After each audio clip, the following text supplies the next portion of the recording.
like a bird on a tree. Hi and welcome. In this video, I will talk about my African violets. And I will share my simple method of growing this plant. It's clear to see. And these are my African violets.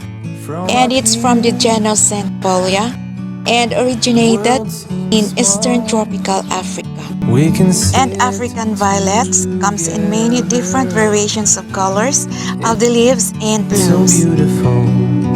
Often people grow African violets in peat moss and perlite, and they grow this plant very well. But now I would like to share how I grow this plant in soil. Growing this plant is not so easy, especially when we are busy and we have less time for this plant because it needs a lot of care. But when you have one and when you see it blooms, I'm sure you will love it and you may wish to grow more. African violets are commonly propagated by means of leaf cuttings and separation.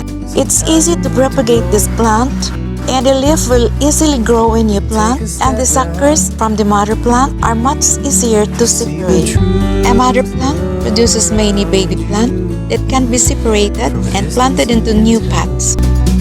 Cut the baby plant from the mother plant along with some roots and plant into another pot.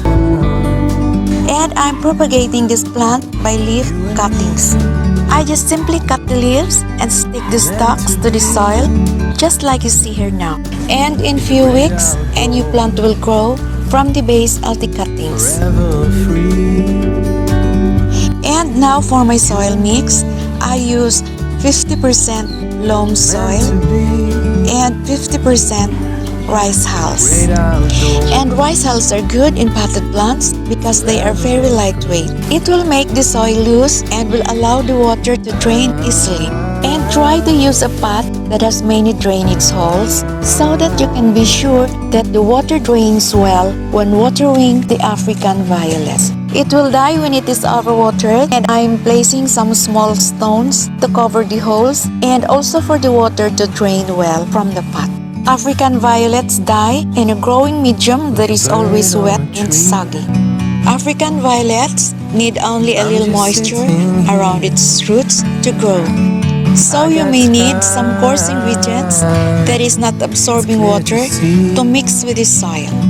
The important thing is to make the growing medium light or just moderately light, and of course well draining. This will also provide small air spaces in the roots because the roots also need air for it to grow well. And for watering, water the plant only when the soil is dry to touch. Always allow soil to dry out before watering again. In the great Overwatering will rot the plant. forever free. You may give water just enough to moisten the soil, but do not let it completely dry. Sometimes you need to go. Stick your finger to the soil, and if it feels dry, it's time to water the plant. Truth around you. And during watering, water it at the base and not from the top, because the leaves are delicate and will easily rot. Another important thing is the light.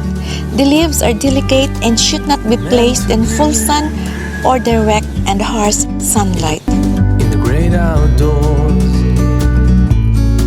This plant needs a shady but bright location where sunlight is indirect and gentle to the plant.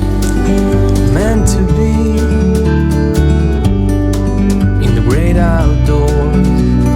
And if you like your plant to be healthier, you may fertilize it with balanced fertilizer once a month in quarter strength.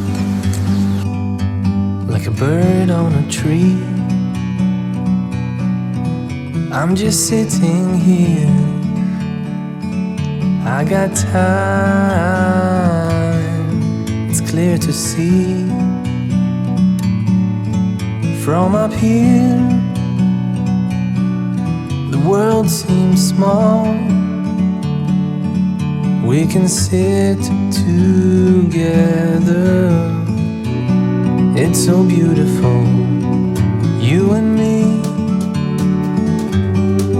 We meant to be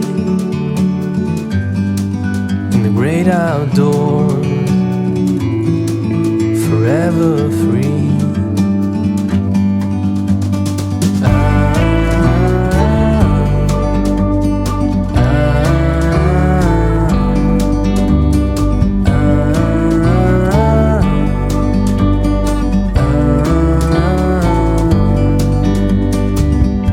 Sometimes you need to go and take a step back to see the truth around you. From a distance you can tell.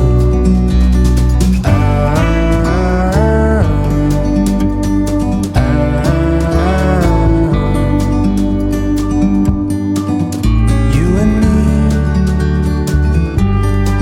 were meant to be in the great outdoors, forever free. You and me, meant to be in the great outdoors, forever free.